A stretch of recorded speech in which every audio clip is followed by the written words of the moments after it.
Lucas capítulo número 15, verso 29. Ele respondendo disse a seu pai: eis que eu te sirvo há tantos anos, e em nenhum momento eu transgredi um mandamento teu. Eis que em nenhum momento eu transgredi um mandamento teu.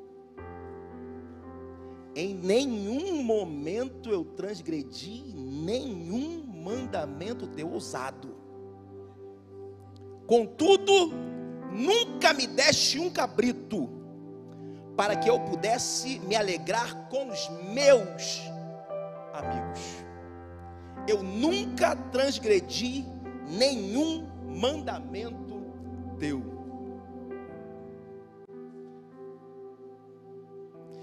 Eu sei que alguns irmãos entraram no seminário aqui na nossa igreja. Pode até liberar os irmãos aí para entrar, por favor. E sempre que você quer entender um texto, que nós chamamos da exegese, você faz perguntas ao texto, que na maioria do texto bíblico, o próprio texto vai te dar respostas. Eu já vi várias aplicações sobre esse texto. Pessoas querendo aplicar sobre o anel, sobre sandália, mas o texto em si não quer falar sobre isso. Então, para quem Jesus queria enviar essa mensagem? E por que Jesus conta a mensagem dessa forma? É só você voltar e você vai ver no versículo 1 do capítulo 15. Ele vai dizer assim, então aproximaram-se dele publicanos e pecadores. Então aproximaram-se dele publicano e pecadores para ouvi-lo. E os fariseus e os escribas murmuravam, dizendo: este homem recebe pecadores e come com eles. Então Jesus lhe propôs uma parábola. A grande questão é que Jesus agora ele está ensinando, e no ensinamento dele começa a chegar publicanos. Quem eram os publicanos? Judeus, que resolveram servir ao governo de Roma para cobrar impostos do seu próprio povo. Para o judeu, isso era uma apunhalada nas costas. Para um judeu, um publicano era um traidor. Era comparado com cão, com porcos, animais imundos. Então não era porque eles pecavam, publicanos, mas a tradição judaica os impunham como traidores. Por quê? Porque eles pararam de se juntar como nação, e esses homens judeus resolveram cobrar impostos da própria nação, dos próprios irmãos. O judeu odiava publicano. E quem eram os pecadores? Necessariamente não era prostituta, adúltero, não. Para um fariseu, os pecadores eram aqueles que não observavam as leis. Eram mais de 600 leis que existiam. E alguns deles se gabavam, a maioria deles se gabavam que eles conheciam essas leis de cor. E eu estou falando de quem se gabava, os fariseus. E quem eram os fariseus? Os fariseus era aquele grupo de judeu que tentava ser zeloso na observação da lei. Esse grupo que era zeloso, que se gabava, que conhecia todos os mandamentos de cor, está falando assim, no meio dele tem pecadores. Que pecadores? É porque ele não observa a lei como nós observamos. Nós estamos acima deles. Então aqui eu entendo o seguinte: é um Jesus que ele é acessível para todos. É um Jesus que se achega a ele todos. Mas o fato de se chegar até ele, até mesmo comer com ele, não significa que tem relacionamento com ele. Porque uma coisa é ele receber pessoas para comer, outra coisa é pessoas decidirem segui-lo, ter intimidade com ele. Porque para ter intimidade com ele, uma coisa é vir todos. Agora, para ter intimidade e segui-lo, ele vai falar assim em Lucas 9, 27: aquele que quer vir após mim, negue-se a si mesmo, dia a dia tome a tua cruz e me siga. Olha, eu sou aberto para todos. Eu sou aberto para prostituta, para adúlteros, para políticos, para corruptos, para homossexuais. Todos podem vir. Mas se quiser me seguir, se quiser andar comigo de fato, abandona essa prática de pecado. Então, para entender, eu estou falando isso porque eu tenho que trazer essa palavra para a igreja, porque hoje nós estamos vivendo uma pauta teológica liberal e progressiva. Não existe isso. Ele sempre foi aberto a todos. Todos têm que entrar aqui. Todos. Nós temos que receber todos que entrarem aqui, amar todos que entrarem aqui. Mas uma coisa é amar, a outra coisa é entender que para segui-lo é necessário abandonar. Só que esse abandono também não pode ser taxado somente para a área sexual, porque nós temos a tendência de achar que é pecador é somente aqueles que têm pecado na área sexual. Mas aos mentirosos, aos fornicários, aos facciosos, aqueles que gostam de fazer divisão, intriga, mentira, calúnia, invejosos, abandona também a prática, porque senão não tem parte com ele. Ele começa a contar a parábola por isso. É porque tem pecadores sentando para ouvi-lo. Só que agora vem os doutores da lei, os que se acham muito, e começam a murmurar. O texto está dizendo, eles não questionam, porque questionar, missionária Valéria, é tentar buscar uma resposta, é tentar entender. Murmurar é você já emitir juízo. Não concordo, não acho que está certo. E normalmente o murmurador, ou ele fala, ele está falando sozinho, ou ele tem um grupo separado seleto, porque ele não tem coragem de falar. Murmuração é diferente de questionamento. E normalmente os murmuradores são aqueles que não contribuem nada com a obra. Normalmente os murmuradores são aqueles que não têm autoridade para falar sobre o assunto. E quando eu digo autoridade é o quê? Quer questionar um pastor de uma unidade que 300 membros, mas ele mesmo não consegue dirigir 20 pessoas num grupo de ministério. Quer questionar a líder das mulheres, mas não tem sabedoria nem para dirigir a própria casa. Não tem autoridade para falar, porque não consegue governar um povo pequeno. Quer falar daquele que está fazendo mais. O murmurador normalmente ele não quer buscar uma solução, ele já quer emitir uma sentença. Quem é esse que está comendo com pecadores? Quem é ele? Quem é esse aí? Jesus, sabendo, ele fala assim, então eu vou propor-lhes uma parábola. E ele não fala, na verdade, nós temos o costume de falar que são 3 parábolas, mas é uma só parábola. Ele vai dando sequência às parábolas. Não vou falar sobre isso, que eu tenho que correr, que eu quero ouvir a missionária Valéria. Aí ele fala no final, dando sequência. É como um homem que tinha 2 filhos. Porque nós temos a tendência, e aí foi o tradutor, isso não é a Bíblia, de chamarmos a parábola do filho pródigo.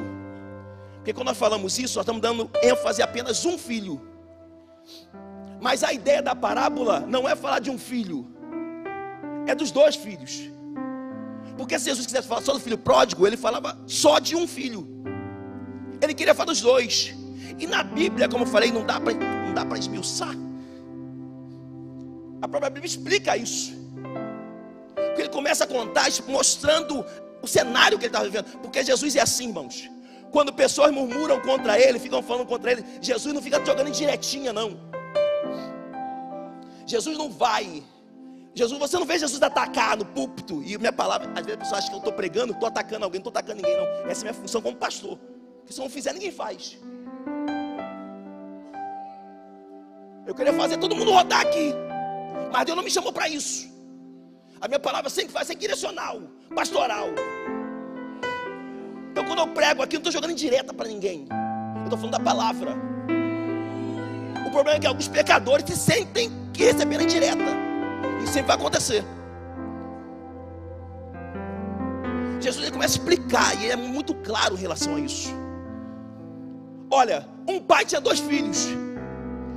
O mais novo, ele resolveu pedir a sua parte da herança. Era como dizer, se um homem pede parte da herança para um pai, ele está falando assim: pai, para mim você está morto, para mim você já não existe mais. E é exatamente isso que o pecador faz. O transgressor ele faz isso. Essa é a função do transgressor. Ele está falando, ó, o pecador. Aí ele fala que ele pega, gasta absolutamente o recurso, daí que é pródigo. Pródigo não é quem vai embora, pródigo é que gasta absolutamente. Ele vai embora, gasta tudo. E aí ele começa a trabalhar cuidando de porcos. E ao cuidar de porcos, ele começa a desejar comer as bolotas dos porcos. Olha, Jesus querendo montar um cenário para falar da resposta para aquele grupo. Ó, um homem que resolveu viver suas próprias paixões, anulou o pai, falou que o pai matou, morreu, pecador. Depois ele começa a trabalhar com porcos. Irmão, se existe o nível mais baixo para um judeu, o mais baixo, o mais vil, é o porco. Jesus está querendo mostrar o mais baixo possível. Esse homem não só cuidava dos porcos, ele ainda desejava comer a comida dos porcos. Comparando, vocês comparam os publicanos exatamente com isso. O filho mais novo, para mim, que eu estou querendo dar lição para vocês, Jesus querendo. Esse mais novo representa esse primeiro grupo que vem me ouvir: pecadores e publicanos. Aí, você já conhece a história? O pai está esperando o filho voltar, e o filho volta arrependido. E eu falei que Jesus é para todos, ele é acessível a todos, mas é preciso abandonar. Porque o pai recebe o filho, porque não é o filho que recebe o pai. Temos que entender isso. Nós criamos no evangeliquez quem quer aceitar Jesus. Não somos nós que aceitamos ele. Na verdade deveríamos falar assim: Jesus, se o senhor aceita essa raça de pecadores aí? Se o senhor aceita, vem aqui na frente. Essa deveria ser a nossa fala. É o pai que vai no filho e o aceita. Mas o aceita por quê? Porque ele se arrependeu. Porque se ele continua na prostituição e tenta voltar para casa, não, foi uma escolha tua, continua lá. O pai só recebe de volta porque é arrependimento. Ele volta. O filho mais novo, só que o pai o recebe, vai até na direção dele, é o pai que vai. O pai sai da casa, vai à direção do filho, o beija, o trata de forma mais do que digna, o honra, é um tratamento honroso. E o pai fala assim, ó, pega o bezerro mais gordo possível, mais ou menos assim igual o Renan, o Binho, né, Binho?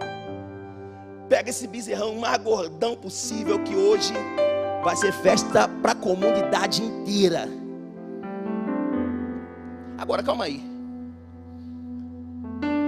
que pai é esse que não convida o filho mais velho para vir para a festa? Chegou a parar pensar nisso? Porque o pai não mandou mensagem para o servo para ir até o campo buscar o filho mais velho? Porque o filho mais velho está no campo. E se ele está no campo, ele está fazendo o quê? Se ele está no campo, ele está fazendo o quê? E trabalhando para quem? Trabalha para o pai, mas não sabe o que está acontecendo na casa.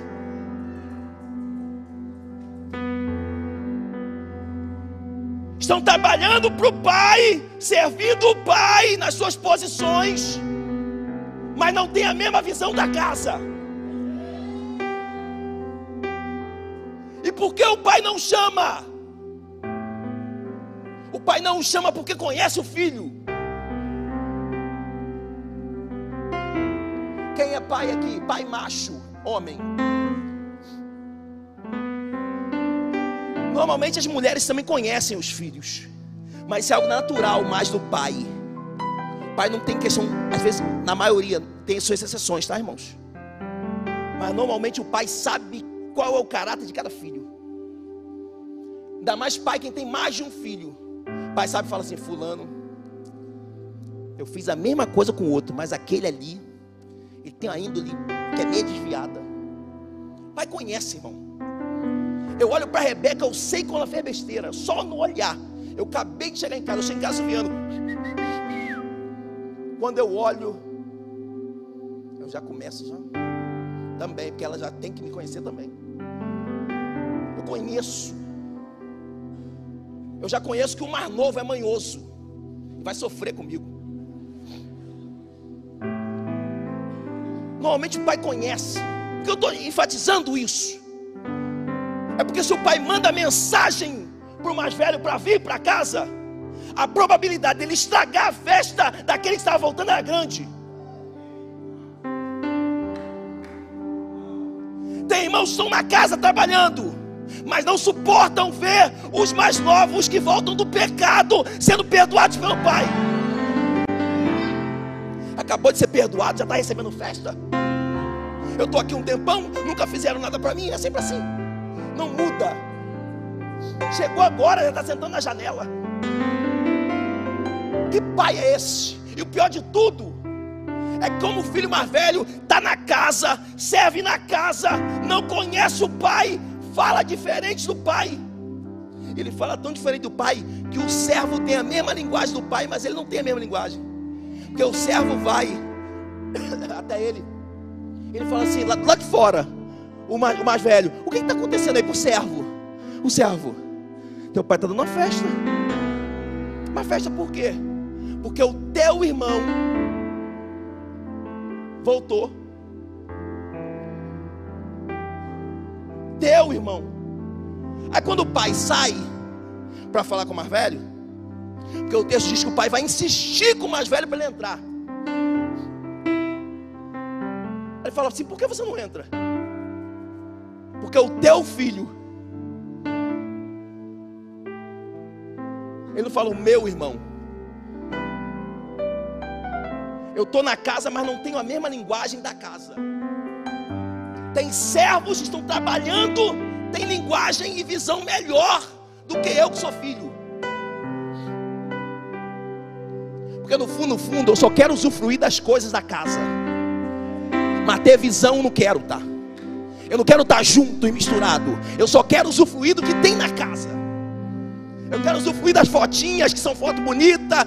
Eu quero usufruir dos videozinhos que vão sair. Eu quero usufruir que eu vou ficar famosinho, que as pessoas vão me olhar e vão me ver como obreiro. Que é só usufruir da casa, mas não quer ter a mesma linguagem do pai.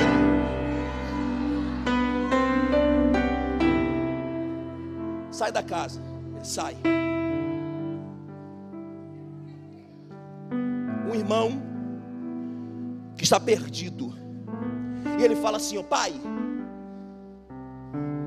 eu falei que ele estava falando para dois grupos. Eu falei que o segundo grupo, que era os fariseus, eles eram aqueles que observavam a lei.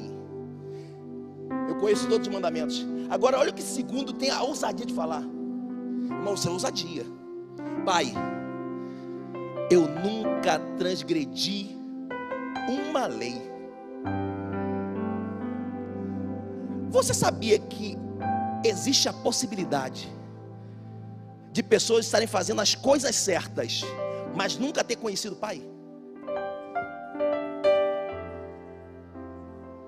São irrepreensíveis na observação da lei, mas do que adianta serem irrepreensíveis na observação da lei se não tem a mesma visão e não conhece o pai? Meu filho, você não sabe que tudo que eu tenho é teu? Tudo que eu tenho é teu. Pai, você nunca matou um cabrito para eu comer com os meus amigos. Porque no fundo, a alegria desse filho mais velho não era comer com o pai ou com a família. Ele queria o seu bel prazer. Se o pai mais velho manda chamá-lo, a probabilidade de ele estragar a festa era grande. Mas como eu falei que pai também conhece filho, lá no início da parábola, é porque no texto original dá uma sensação melhor. É como se o pai fosse todos os dias para frente da varanda e ficasse na ponta do pé, para você querer olhar além. Se o pai faz isso, irmão, é porque aquele pai ele sabia, por conhecer o filho, eu sei que ele vai quebrar a cara, mas por conhecer ele também, eu sei que quando chegar esse dia, ele vai voltar e vai me procurar. O pai conhece. O pai conhece o filho que se arrebenta, mas volta pedindo perdão. Mas pai também conhece filhos que são orgulhosos, que trabalham, que servem a casa, mas não tem a mesma visão dessa casa. Que Deus em Cristo vos abençoe e nos ajude a sermos filhos que têm a mesma fala, o mesmo sentimento e a mesma visão que está tendo dentro da casa. Amém? Que Deus vos abençoe.